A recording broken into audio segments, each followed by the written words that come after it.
Gold hub తాకట్టులో ఉన్న బంగారాన్ని విడిపించి కొనబడును. అదే రోజు ఆన్లైన్ ధరకు కొని డబ్బులు ఇవ్వబడును. హాయ్ హలో నమస్తే, వెల్కమ్ టు మనం టీవీ. నేను దుర్గా.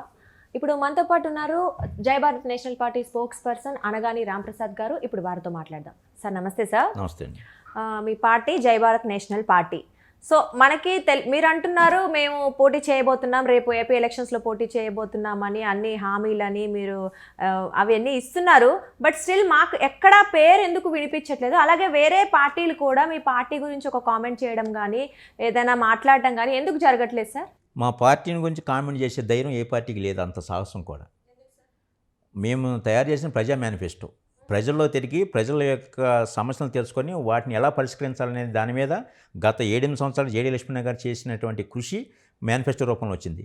మిగిలిన పార్టీలకి మాకున్న తేడా అది. మిగిలిన పార్టీలు డబ్బు, మద్యము, బిర్యానీలు ఇచ్చేసి ప్రజలను మభ్యపెట్టి అధికారంలో కూర్చున్నారు. వాళ్ళకి మేము ప్రజలను మమేకం చేస్తూ ప్రజలను చైతన్యవంతం చేస్తూ మేము మేనిఫెస్టో నిరూపించాం. సో దానివల్ల ఏంటంటే మమ్మల్ని ఎవరైనా కామెంట్ చేస్తే మేము ఈ ప్రజా సమస్యల మీద మా మేనిఫెస్టో మీద మేము గట్టిగా మాట్లాడితే మేము సిద్ధంగా ఉన్నాం. మా పార్టీ కానీ మా అధికార ప్రతినిధులు కానీ ఎవరైనా కానీ పార్టీ తరఫున. మిగిలిన వాళ్ళకి ఇది ధైర్యం లేదు కాబట్టి వీళ్ళని ఎందుకు మనం కెలికి వీళ్ళని పెద్దోళ్ళని చేయాలని, వీళ్ళని చర్చనాంశనం చేయాలని భయం చేత ఆ పార్టీలకు సంబంధించిన మీడియాలు కానీ ఆ పార్టీలు కానీ ఎవరు కూడా మమ్మల్ని టచ్ చేసే ధైర్యం చేయట్లేదు. అంటే మీకు పబ్లిసిటీ ఇవ్వడం ఇష్టం లేక వాళ్ళు మాట్లాడట్లేరు. మమ్మల్ని కౌంటర్ చేస్తే మేము మేనిఫెస్టో మీద డిస్కషన్ పెడతాం. మేము రాష్ట్ర ప్రయోజనాల కోసం, ప్రజా ప్రయోజనాల కోసం మేము మా యొక్క మేనిఫెస్టో ఇది, మీరు సిద్ధమా అని చెప్పి మేము డైరెక్ట్గా కౌంటర్ ఇస్తాం. మేము మా యొక్క ఉద్దేశాలు కూడా అదే. మేము ప్రజా మేనిఫెస్టో తయారు చేసాం తప్పించి మేము పార్టీ మేనిఫెస్టో కాదు అది. సో దీనికి సమాధానం చెప్పలేని పరిస్థితిలో ఎదర్ పార్టీలు ఉన్నాయి కాబట్టి వాళ్ళు మనల్ని కెలికి కౌంటర్ చేసి మళ్ళీ వీళ్ళని ఈ చర్చాంశం ఎందుకు చేసి వీళ్ళని ప్రజల్లో మళ్ళీ ఇదో పార్టీ ఉందని చెప్పేసి ఎందుకు దృష్టి మళ్లించాలని ఉద్దేశం చేత మమ్మల్ని ఎవరు కదపకోకుండా వాళ్ళ పని వాళ్ళు చేసుకుంటున్నారు. మీరు ఏదో మేనిఫెస్టో అంటున్నారు, బాండ్ పేపర్లు ఇస్తామంటున్నారు, ఏంటి సార్ దాని గురించి కొంచెం క్లారిటీ వివరిస్తారా? ఇప్పుడు వరకు ఉన్న పార్టీల్లో జేడీ లక్ష్మీనారాయణ గారి గురించి అందరికీ తెలిసిందే. ఆయన మీద కౌంటర్ ఇవ్వటానికి కానీ ఆయన మీద కేసులు లేవు, ఎటువంటి కేసులు లేవు, మరి వ్యక్తిగత జీవితంలోనూ కేసులు లేవు, స్కాములు లేవు. వీళ్ళ గురించి కౌంటర్ చేయడానికి కానీ లేకపోతే విమర్శించడానికి ఎటువంటి ఆధారాలు ఎదర్ పార్టీలు కానీ ఎదర్ వ్యక్తులకు కానీ దేని మీద కౌంటర్ చేయాలి? ఈయన ఆహారం మీద కౌంటర్ చేస్తారా? ఎవరన్నా కామెంట్ చేస్తారా? అసలు ఇంతకన్నా దమ్మున్న మగవాడు ఎవరైనా ఉన్నారా?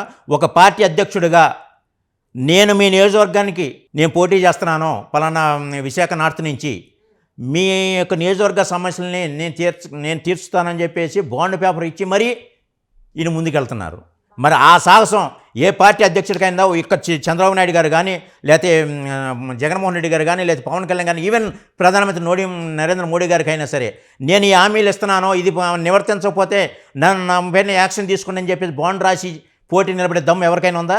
అది జేడీ లక్ష్మీనారాయణ గారు. సార్ అంటే బాండ్ పేపర్ ఇస్తున్నాం అంటున్నారు. ఇంతకుముందు చాలా చూసాం, ఇట్లా రుణమాఫీ గురించి కొన్ని రకాల బాండ్ పేపర్స్ ఇచ్చారు, వాటిని తర్వాత పట్టించుకోలేదు. సో మీరు కూడా అంతేనా? నెక్స్ట్ మీరు మంచి ప్రశ్న వేశారు. గతంలో చంద్రబాబు నాయుడు గారు ఎట్టగా రుణమాఫీ బాండ్లు ఇచ్చి 4-5 విడతలు చెల్లించలేదు. దానికి కూడా జేడీ లక్ష్మీనారాయణ గారే కోర్టులో పిల్లేసి మరి దాని మీద ఇంతవరకు ఎవరు కూడా మాట్లాడారు, ప్రతిపక్షంలో ఉన్నది కూడా. మీరు ఆ బాండ్లతో మమ్మల్ని పోలుస్తున్నారు. అంటే ప్రజలు అదే అనుకుంటారు కదా సార్. అదే పరిస్థితి కనుక జేడీ లక్ష్మీనారాయణ గారు ఆయన నియోజకవర్గంలో నేను ఈ హామీలను కానీ నెరవేర్స్తానని చెప్పేసి బాండ్ ఇచ్చి నెరవేర్తించలేకపోతే గనక ఆయన్ని అదే బాండ్ పేపర్తో కోర్టుకి ఎడతానికి నేను సిద్ధంగా ఉన్నా. మీ పార్టీ నాయకుడి మీద మీరే వెళ్తారు? నేనే మళ్ళీ క్లియర్గా చెబుతున్నా, ఆ పార్టీ అధికార ప్రతినిధిగా జేడీ లక్ష్మీనారాయణ ఆయన నుంచున్న నియోజకవర్గంలో గనక ఇచ్చిన హామీలని నిర్వర్తించలేని పక్షంలో ప్రజల తరఫున నేను జేడీ లక్ష్మీనారాయణ గారిని కోర్టుకి వెళ్ళడానికి సిద్ధంగా ఉన్నా. మరి ఇదే ధైర్యం ఏ పార్టీ అధ్యక్షుడికైనా ఏ పార్టీ అధ్యక్షుడైనా సరే వాళ్ళ అధికార ప్రతినిధులు కానీ ఛాలెంజ్ చేసే ధైర్యం ఉందా? అది మా జేడీ లక్ష్మీనారాయణ గారి పార్టీ యొక్క నిబద్ధత. అంటే అందరు మీరు అంటున్నారు జేడీ లక్ష్మీనారాయణ గారు నిర్వర్తించారు. ఒకవేళ మీ పార్టీ నుంచి వేరే వాళ్ళు పోటీ చేస్తే వాళ్ళు కూడా సేమ్ ఇలాగే బాండ్ పేపర్స్ ఇస్తున్నారా? పార్టీ అధికారంలోకి వస్తే మొత్తం అన్ని నియోజకవర్గాల మీద ఒక స్కూటింగ్ చేసి ఆ సమస్యలు ఏంటని తీర్చే ప్రక్రియలో మేము చేపడతాం 5 సంవత్సరాల్లో. ఇప్పుడు ఒక నియోజకవర్గంలో జేడీ లక్ష్మీనారాయణ గారిని పోటీ చేస్తున్నారు. మీరు అన్నారు ఆ బాండ్ ఇచ్చే కనుక మీరు అమలు జరగకపోతే ఏంటని. జేడీ లక్ష్మీనారాయణ గారు కనుక అలాంటిది చేస్తే ఆయన కోర్టుకి వెళ్ళడానికి నేను సిద్ధంగా ఉన్నా. ప్రజల తరఫున నుంచి నేను అధికార ప్రతినిధిగా కూడా కాదు, ఇదే ఛాలెంజ్ ఏ పార్టీ అధికార ప్రతినిధి అయినా సరే, మా అధ్యక్షుడు కనుక ఈ హామీ నిర్వర్తించకపోతే మేము కోర్టు లాగుతాం అనేది చెప్పే దమ్ము ధైర్యం ఏ పార్టీకైనా ఉందా? మా పార్టీ, మా జేడీ లక్ష్మీనారాయణ గారు మాకిచ్చే ధైర్యం అలాంటిది.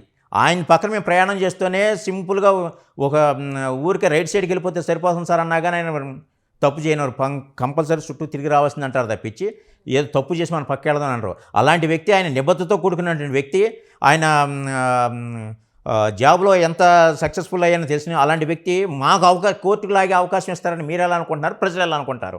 ఒకవేళ అదే జరిగితే కన్నా కోర్టు లాగటే నేను సిద్ధన్నా.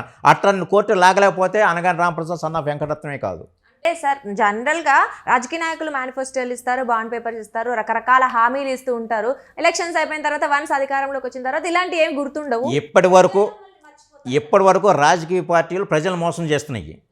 జై భారత్ నేషనల్ పార్టీ మోసపోతున్న ప్రజల్ని గెలిపించడమే లక్ష్యంగా ముందుకెళ్తుంది. కానీ అన్ని పార్టీలు కూడా మీరు చెప్పిన విధంగానే మేము హామీలు బాండ్ పేపర్ ఇచ్చి రమ్మనండి. ప్రతి పార్టీని కూడా ఇదే రకంగా మేము బాండ్ ఇచ్చి మేము ఈ సమస్యను పరిష్కరిస్తాం రమ్మనంటే. ప్రత్యేక హోదా ఏమైంది, పోలవరం ప్రాజెక్ట్ ఏమైంది, విశాఖ ఉక్కు ఏమైంది, వీటిని అమరావతి ఏంది, ఇవన్నీ ఏం చేశారు?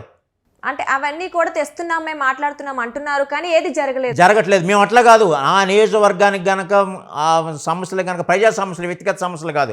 మళ్ళీ ఒక్కసారి కెమెరా ముందు చెబుతున్నాను, వ్యక్తిగత సమస్యలు కాదు, ప్రజా సమస్యలు కనుక బాండ్ ఇచ్చిన వాటిలో కనుక మేము నిర్వర్తించకపోతే జేడీ లక్ష్మణ్ గారు కోర్టుకు లాగుతా నేను సిద్ధంగా ఉన్నానని చెబుతున్నాను. ఓపెన్ ఛాలెంజ్ ఇది. మరి ఇదే ధైర్యంతో మిగిలిన పార్టీలు ఉన్నాయా? మీరు ప్రశ్నించాలి. ఇప్పుడైతే మేము ప్రశ్నించడం కోసం ప్రజల పక్కన మేము పోరాడుతున్నాం. మేము ప్రజలను గెలిపించడానికి వస్తున్నాం. మేము పార్టీ గెలవడం కాదు ముఖ్యం, మాకు ప్రజలను గెలిపించడం, ప్రజలను చైతన్యవంతం చేసి ఓట్ల ద్వారా ప్రజలను గెలిపించడానికి మేము ఉన్నాం తప్పించి మేము సీట్లు తీల్చడానికో లేకపోతే డబ్బు మధ్యం ఇచ్చి మభ్యపెట్టి అధికారాన్ని చేపట్టడానికి మేము సిద్ధంగా లేము. ఓకే, మొత్తానికైతే అన్ని హామీలు నెరవేరుస్తామంటున్నారు. ఇంకా సార్, అంటే దేని గురించి మీ హామీలు అసలు దేని గురించి తెలుసుకోవచ్చా? అంటే రాష్ట్రంలో ఏమి లేదని, ఏమి కావాలని? ఇంతవరకు రైతుకు గిట్టుబాటు ధర స్వామినాథన్ కమిషన్ ప్రకారం ఇస్తామని చెప్పేసినటువంటి ఛాలెంజ్ చేసే పార్టీ ఇంతవరకు ఎవరూ లేరు దేశవ్యాప్తంగా. మరి ఆ ఛాలెంజ్ మేమే చేస్తాం. అది మెయిన్ మేనిఫెస్టో మెయిన్ ఇది. అదొకటేనా సార్? ఇంకా అంటే ప్రత్యేక హోదా గురించి కానీ? ప్రత్యేక హోదా గురించి ఆల్రెడీ మేము సాధిస్తానికి సిద్ధంగా, ఫస్ట్ ప్రిఫరెన్స్ అది. తర్వాత ప్రతి ఒక్క నియోజకవర్గానికి 100 కోట్లు ఇస్తాం ప్రతి సంవత్సరం, ప్రతి గ్రామానికి ₹1 కోటి ఇస్తాం. ఇవి ఇచ్చే అమౌంట్ ప్రజల చేత స్కూటనింగ్ చేపిస్తాం. ఇక్కడ థర్డ్ పార్టీ స్కూటనింగ్ జరుగుద్ది. ఈ ఇచ్చిన అమౌంట్ని ఎమ్మెల్యేకో లేకపోతే ఇంకోరికి ఇచ్చేసేసి మీ ఇష్టం ఖర్చు పెట్టనంటాం కాదు. ఖర్చు పెట్టే అమౌంట్ సరైన పద్ధతిలో ఖర్చు అవుతుందా లేదా అని చెప్పి ప్రజల నుంచి ఇంకొక టీంని తయారు చేసి వాళ్ళ పర్యవేక్షణలో జరుగుతుంది తప్పించి పూర్తి స్వేచ్ఛ ఎవరికి లేదు. ప్రజలనే బాధ్యతలను చేస్తాం ఇక్కడ. అట్లాగే ఆడపిల్ల పెరిగిందంటే సంపద కూడా పెరగాలని చేసినతో ప్రతి ఆడపిల్లకు ఒక టేకు చెట్టు ఇచ్చి ఎర్రచందనం కానీ టేకు చెట్టు ఇచ్చే ప్రక్రియ చేపట్టాం. అట్లాగే ప్రతి ఇంటికి కూడా సబ్సిడీ మీద సోలార్ సిస్టమ్, ఉద్యోగస్తులకి ఇమీడియట్గా ఆటోమేటిక్గా ఇంక్రిమెంట్స్ అవి. యువతని నాశనం చేస్తాయి మన దేశంలో టాలెంట్ ఉన్నటువంటి యువత చాలామంది ఉన్నారు.